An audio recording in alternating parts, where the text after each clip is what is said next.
Hi students, आइए आज हम लोग अपना अगला टॉपिक फैराडे के विद्युत चुंबकीय प्रेरण का नियम समझते हैं। 1831 ईस्वी में फैराडे ने विद्युत चुंबकीय प्रेरण संबंधित दो नियम दिया। पहले क्या लिखेंगे कि 1831 ईस्वी में फैराडे ने विद्युत चुंबकीय प्रेरण संबंधित दो नियम दिया। फिर पहला लिखेंगे कि जब किसी परिपथ जिसमें विद्युत धारा प्रवाहित होती है वो क्या होता है, विद्युत परिपथ होता है। तो जब किसी परिपथ से बद्ध चुंबकीय फ्लक्स में परिवर्तन होता है, किसमें परिवर्तन होता है, चुंबकीय फ्लक्स। अभी हमने पिछले वीडियो में बताया है चुंबकीय फ्लक्स क्या होता है, ठीक है, उसको देख लीजिएगा। तो जब चुंबकीय फ्लक्स में परिवर्तन होता है, चलिए एक बार फिर समझ लेते हैं जल्दी से। ये चुंबक है तो इसके चारों ओर क्या होगी, चुंबकीय बल रेखाएं होंगी और इसमें एक काल्पनिक तल मान लिया जाए। इस काल्पनिक तल के लंबवत जितनी बल रेखाएं निकलेंगी वो चुंबकीय फ्लक्स होता है। तो कहीं ना कहीं चुंबकीय फ्लक्स क्या है, चुंबकीय बल रेखाओं की संख्या है, ठीक। और इसमें जब विक्षेप होता है तो बल रेखाओं की संख्या में परिवर्तन होता है, यानी फ्लक्स में परिवर्तन होता है, ठीक है। तो इन्होंने क्या बताया, पहली बात कि चुंबकीय फ्लक्स में जब परिवर्तन होता है तो प्रेरित विद्युत वाहक बल उत्पन्न होता है। क्या होता है, प्रेरित विद्युत वाहक बल उत्पन्न होता है, ठीक। और जब प्रेरित विद्युत वाहक बल का मात्रक क्या है, वोल्ट, ठीक। यानी एक प्रकार का आवेश प्रवाह का माध्यम बन गया, यानी विभव उत्पन्न हो गया, ठीक है। तो क्या बताया कि जब परिपथ से बद्ध चुंबकीय फ्लक्स में परिवर्तन होता है तो प्रेरित विद्युत वाहक बल उत्पन्न होता है और प्रेरित धारा बहने लगती है। क्या होता है, प्रेरित धारा बहने लगती है। प्रेरित धारा कब तक बहती है, जब तक यह फ्लक्स में परिवर्तन होता रहता है, ठीक। पहला नियम इतना ही लिखना, क्या कि जब परिपथ से बद्ध चुंबकीय फ्लक्स में परिवर्तन होता है तो प्रेरित विद्युत वाहक बल उत्पन्न होता है और प्रेरित धारा बहने लगती है। यह धारा तब तक बहती है जब तक फ्लक्स में परिवर्तन होता रहता है, ठीक। चलिए दूसरा नियम देखते हैं। दूसरा नियम क्या है कि किसी परिपथ से बद्ध या कुंडली से बद्ध, कुछ भी कहिए, किसी परिपथ से बद्ध प्रेरित विद्युत वाहक बल, या कहिए किसी कुंडली में उत्पन्न प्रेरित विद्युत वाहक बल, ये फ्लक्स में परिवर्तन की दर के ऋणात्मक मान के बराबर होता है।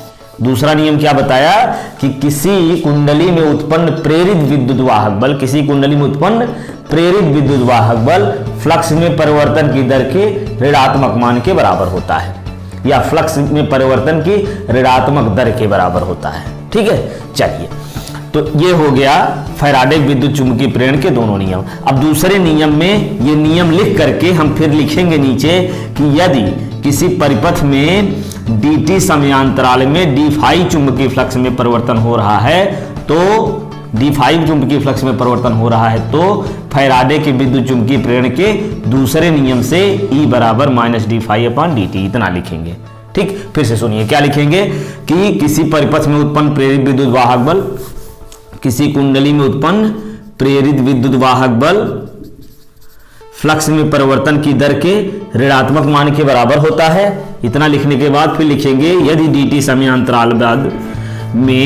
dt समयांतराल में चुंबकीय फ्लक्स में परिवर्तन d∅ होता है तो फैराडे के विद्युत चुंबकीय प्रेरण के दूसरे नियम से उत्पन्न प्रेरित विद्युत वाहक बल E बराबर -d∅/dt हो गया, ठीक। अब यहां लिखेंगे कि ऋण चिन्ह इसमें यह प्रदर्शित करता है, ऋण चिन्ह इसमें केवल यह प्रदर्शित करता है कि प्रेरित विद्युत वाहक बल फ्लक्स में परिवर्तन का विरोध करता है। यही लेंज का नियम भी है। आगे लिखेंगे कि यदि किसी कुंडली में किसी समय चुंबकीय फ्लक्स ∅1, किसी क्षण चुंबकीय फ्लक्स ∅1 है और dt समयांतराल बाद चुंबकीय फ्लक्स ∅2 हो जाता है, तो चुंबकीय फ्लक्स में परिवर्तन d∅